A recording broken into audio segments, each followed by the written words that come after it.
ادامه جلسه رو خدمتتون عرض میکنم که چون آقای سخنران بعدیمون آقای دیوید دپیو این ساعت سخنرانی براشون مناسب نبود از نظر زمانی، ترجیح دادن که سخنرانی رو ضبط کنیم ما از پیش و الان فقط فایل ضبط شده سخنرانی ایشون رو ما پخش خواهیم کرد. امیدواریم که البته تا پایان سخنرانی ایشون حالا بیدار بشن، دوست داشتن که این کارو بکنن. ببینیم اگر بتونیم که ایشون هم به صورت زنده در هنگام پرسش و پاسخ داشته باشیم که میتونن به صورت زنده به سوالات شما جواب بدن. اگر نه میتونید سوالاتتون رو در قسمت کامنت بنویسید برای ایشون. همچنین سوالاتی رو که از بنده دارید یا از آقای دکتر صمدی دارید بنویسید که بعد از سخنرانی آقای دپیو ما به سوالات خواهیم پرداخت. خب معرفی میکنم سخنران بعدی رو، آقای دکتر دیوید دپیو، استاد بازنشسته ارتباطات در دانشگاه آیوا که خب البته دیگه در آیوا نیستن و رفتن در شهر اورگن. به این دلیل هم بود که گفتن این ساعت دیگه مناسب نیست. این ساعت الان صبح خیلی زود هست، ساعت 5:06 صبح هست برایشون و به این دلیل آقای رضا اسماعیلی دانشجوی دکترا در امریکا محبت کردن و کمک کردن این سخنرانی رو آقای دپیو ضبط کردن.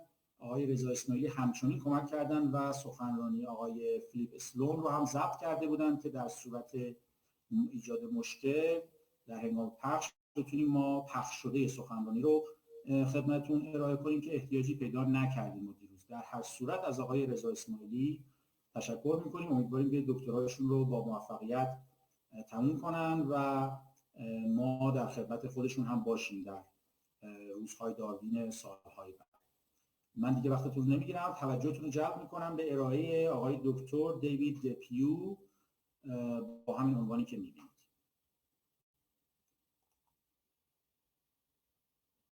I'm very, very happy to make this presentation, and I thank you very much for your invitation. I'm going to talk about the rhetorical strategy of Darwin's Origin of Species.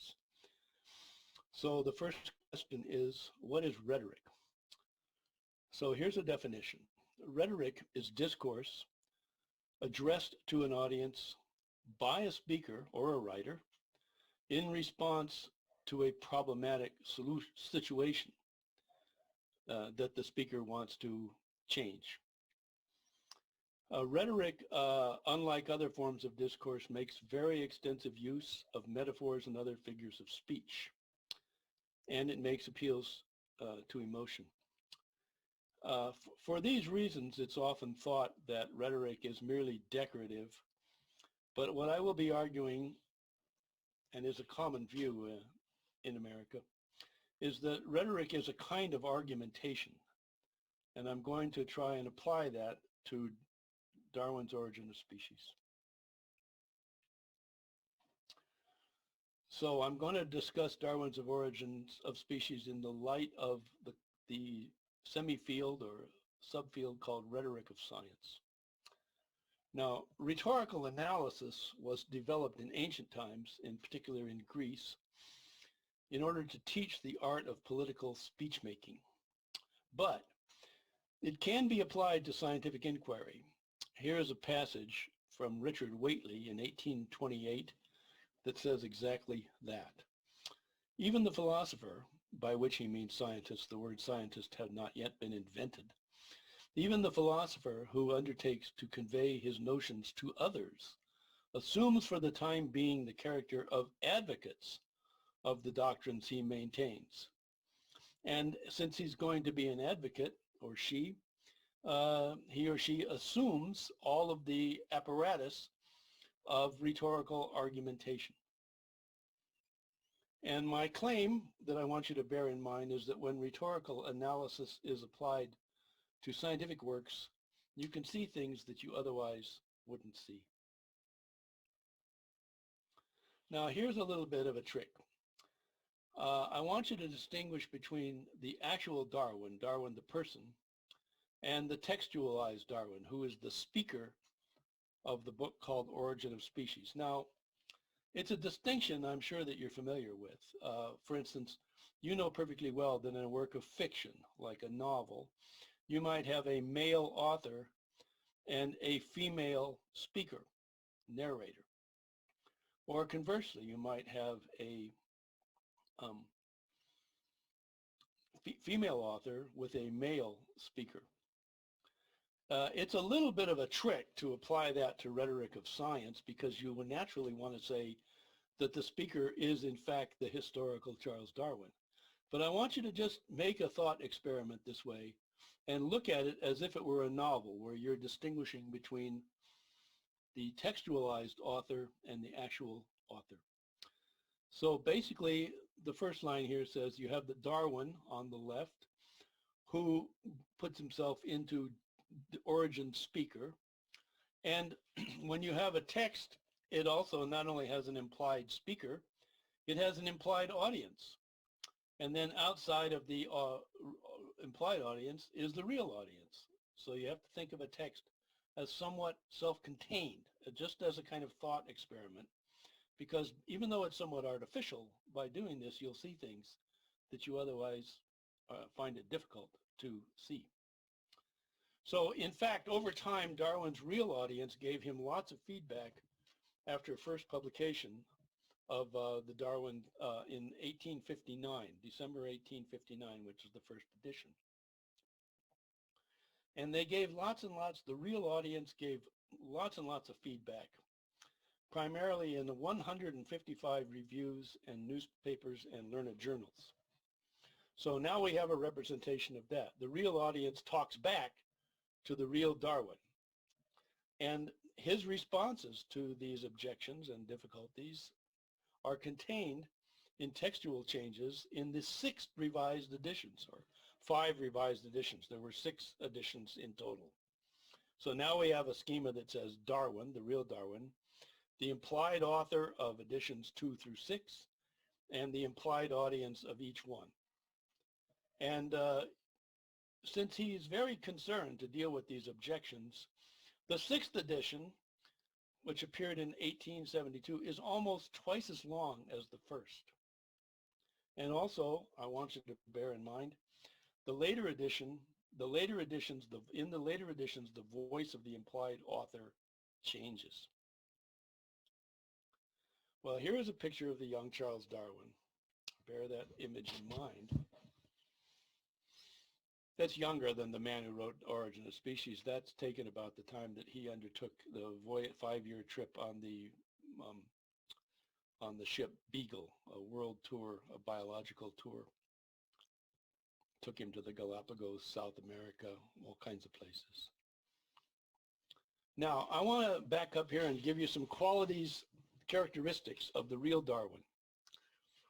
He was a scrupulously honest English gentleman. He was a close observer of facts. He was good at knowing what he knew and what he didn't know. He was very committed to his theory.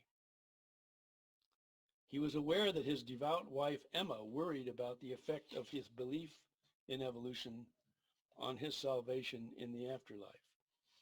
Emma could not stand the idea that Charles and her and their dead children, they'd already suffered several deaths of children, she could not stand the idea that they would not be united in the afterlife. And she worried about the effect of his belief in evolution. And even more, his making it public. He was fearful of the disrepute of earlier evolutionary writers, especially of a book that appeared in 1844 by a man named Robert Chambers. Actually, it appeared anonymously first because it was that controversial a topic. But after a while, people figured out that this was a journalist named Robert Chambers, and the book was called Vestiges of Creation. He was averse to conflict, preferring his friends to defend him. And he was reluctant to identify differences between him and his defenders. And here I give you a list of his principal first-generation defenders: Thomas Henry Huxley, Alfred Russel Wallace, and Herbert Spencer. So why don't you review those for a minute, and then I'll go to the next slide.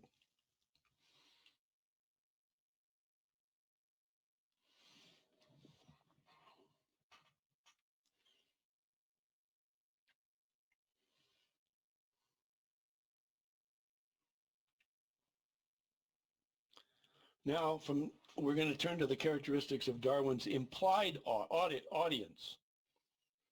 Implied audience. Darwin's implied audience is what Wallace called the general naturalist public. That means ordinary readers, people who would pick this up in a bookstall in a railway station. It was not his expert cohort of biologists. That's the implied author. The implied audience is assumed to believe in creationism. Creationism here I'm defining as species don't come from other species, but directly from God. Why would this audience, the general naturalist public of England, Scotland, why would they come equipped with a belief in creationism? Because 18th century Great Britain had an ideological commitment to something called natural theology. That is, its political authority rested on theological evidence of providential care as seen in his creation. So if you look at books by like William Paley, Evidences of Natural History, you'll point out all the ways in which little parts of organisms are adapted to other people or other parts. Organisms are adapted to their environments, and organisms in an ecology are adapted to each other. And the general view was, how could mechanistic laws, like the laws of physics, ever create such a thing as this functional adaptedness of the parts of organisms and the functions of organisms to each other? And the idea was, no, it can't be. God has to be doing it. Darwin's book was scandalous because he said, I can show you a natural mechanism by which adaptation can occur. Anyway, back to the question of the characteristic of the audience. They are assumed to be creationists. Now, expert biologists, geologists, are addressed indirectly in The Origin. They are assumed to, quote, quote, overhear his case for descent from a common ancestor and be persuaded by how persuasive he is to ordinary readers. Think about that for a minute. He's making his case indirectly to his peers by having them overhear an argument to the ordinary readers of England who are assumed to be creationists. And he's going to see if he can get them to agree with him, even in the face of their received creationism. In fact, however, if you think about it, expert biologists and geologists were the primary audience of the real Darwin. That's who he was really trying to persuade, but he went about it in an indirect way. And I know why too, because he's trying to show that experts can become evolutionists too because they don't have to fear the public. You can make a good enough case to the public that they will agree with you. Okay, what about the qualities of Origin's textual author? That is the Darwin that's in the book. Well, the first thing is that he expresses goodwill to his readers. An ancient author, Cicero, says that goodwill toward the audience is the primary virtue of a good public speaker. A good public speaker will compliment the audience. People who don't like his speech will say he's flattering them, but that's just the same thing put negatively and positively. Goodwill. He expresses a great deal of goodwill to his readers. He sympathizes with how hard his implied audience will find what he says. He says he initially felt that way too, and that's why it's easy for him to imagine their resistance. Another way to compliment or express goodwill toward an implied audience is to anticipate their objections and respond graciously to them. So the origin contains anticipations of and answers to objections at the end of several chapters. He says, I know you're thinking this, but think about the following. In addition, the whole of chapter 6 of the first edition is devoted to replies to difficulties, such as how hard it is to imagine the intricate eye as a product of natural selection. The implied author does not generally ridicule objections as absurd, because if he did, that would show contempt, not goodwill, and he doesn't do that. He's very open to his audience's views. The only idea he ridicules is that of a God who has to scurry around filling up holes in his creation whenever extinctions occurs. His idea of a God as a God has the dignity of not having to be plugging holes in the creation as extinctions occur. And he would like to find a way to defend the dignity of God without having that difficulty. You can understand from this, by the way, how the proof that extinctions did occur, which had been taken, that would have been pretty much established by about 1750. So the existence of extinctions is a very important background assumption of the origin of species, and nobody really doubted it by then.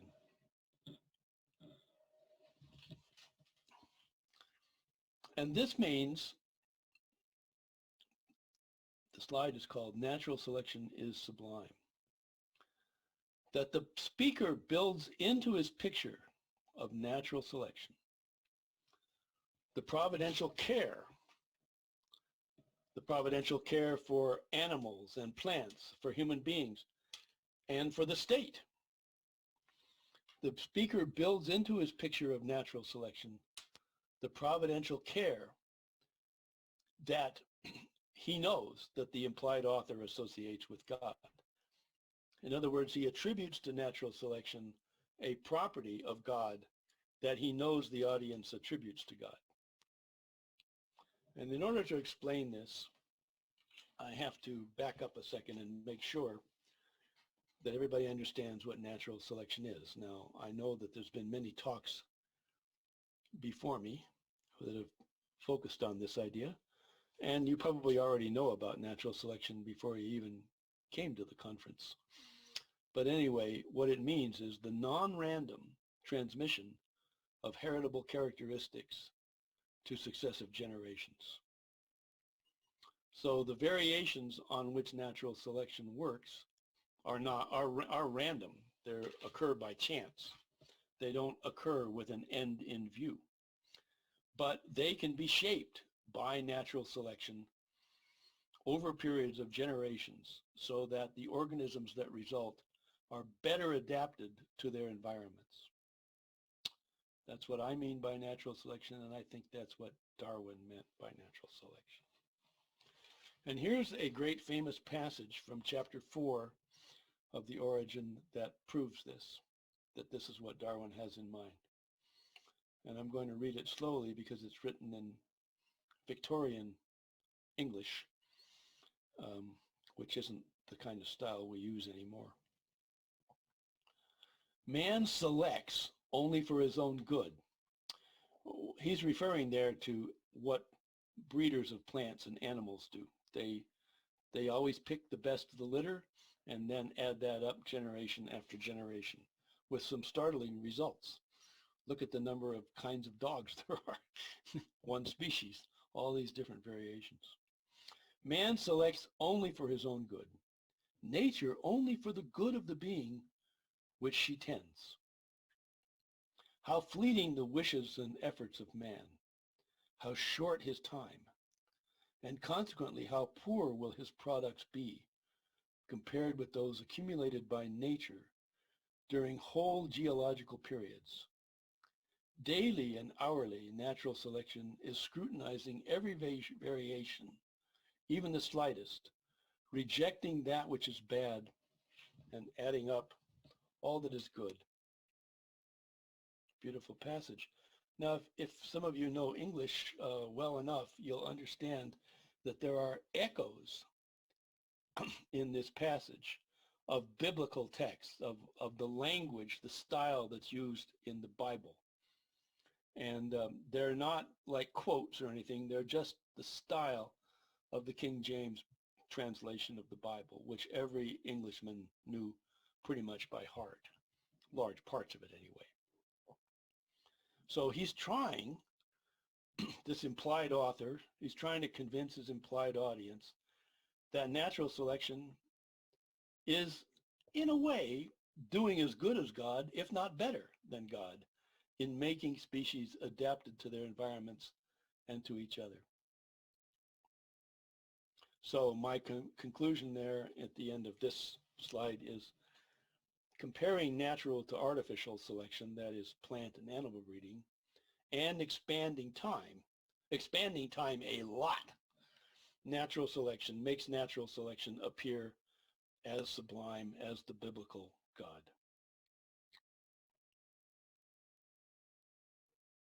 So let me review for a minute. He has complimented his author by assuming their premise and then in effect turning it upside down, preserving the assumptions about God that they bring with them, but actually transferring them to natural selection.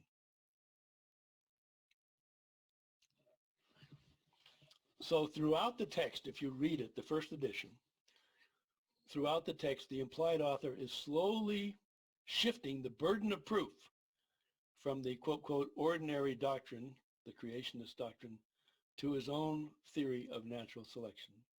He actually uses this word, the ordinary doctrine. And at the end of the text, the implied author asserts that a reader of goodwill, and thus an open mind, will conclude in his favor.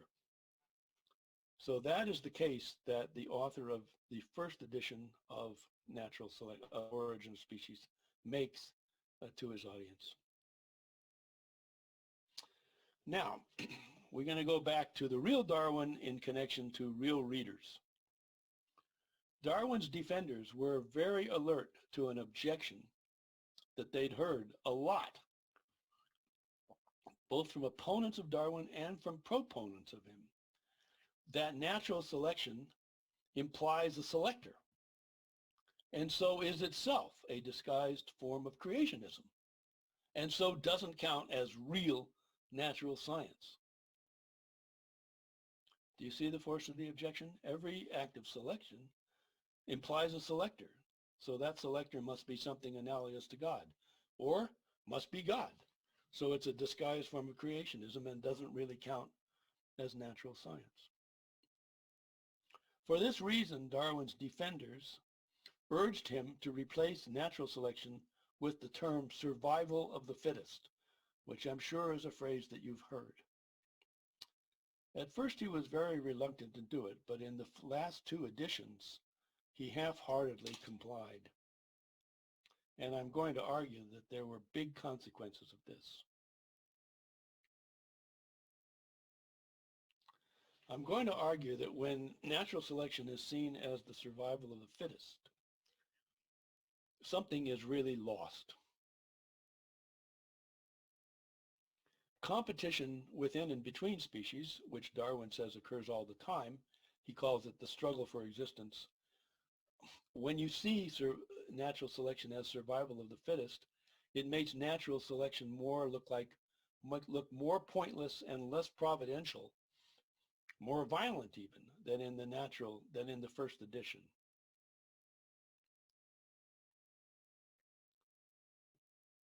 Because you're drawing attention to the struggle and not to the way in which, as Darwin says, nature adds up all the variants that keep species adapted.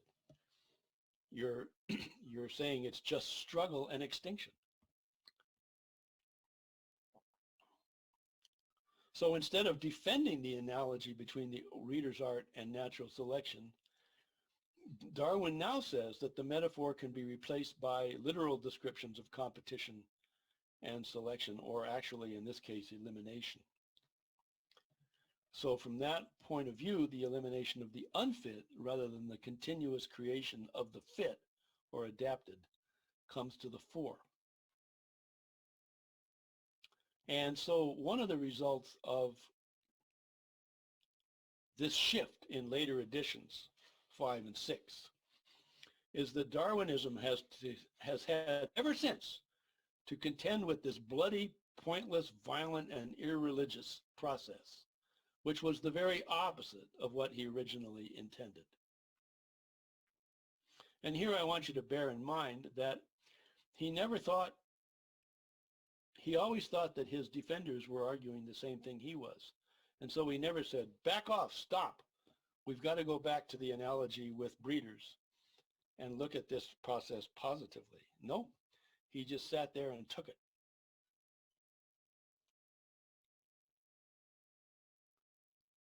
So he begins to reply to the many objections that come by defending himself. The implied author, I say here in the second line, the implied author of the 6th edition is much less patient about the implied audience, more combative, more defensive, more assertive. And in fact, the new implied author in the 1870s is now more like the increasingly embattled real author. And as a result, the real author tends to become agnostic about God's providential care. He never says he's an atheist, but he becomes more agnostic over time. The word agnostic, by the way, was in fact invented by one of these defenders. It was actually invented by who? Huxley. Thomas Henry Huxley invented that word. So let's think about it for a minute. The implied author is now more like the increasingly embattled real author. Meanwhile, Darwin is getting older. And I want you to look at this picture and compare it to the young man who went out on this voyage across the world on the Beagle. He looks like a more troubled man.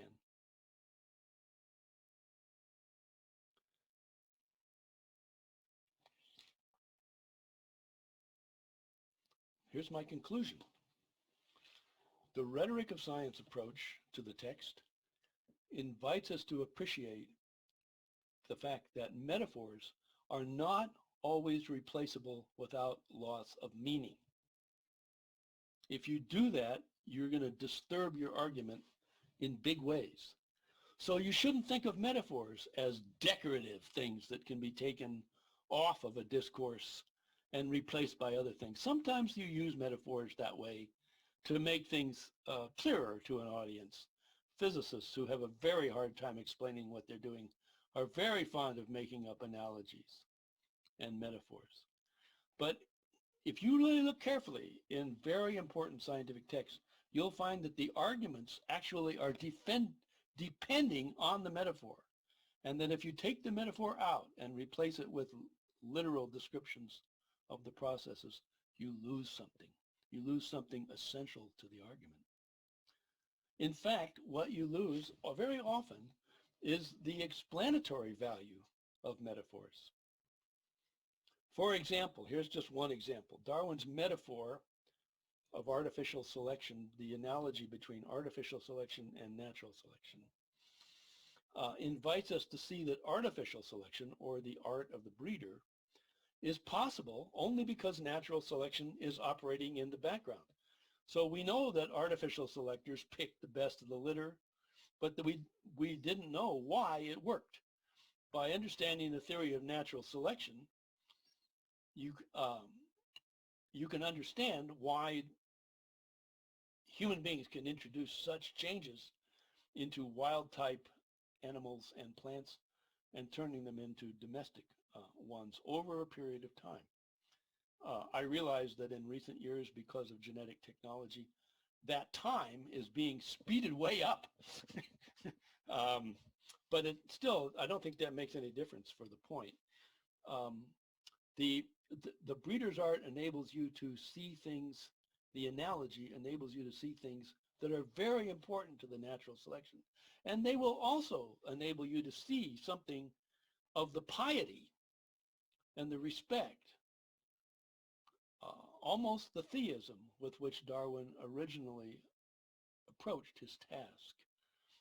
And that, rather than the idea of nature being read in tooth and claw, or natural selection merely being an eliminative process, or merely being random, or whatever, you need to focus on this analogy in order to see the beauty of the argument of the origin of species. Thank you for your attention, and I'm happy to answer your questions and respond to your comments.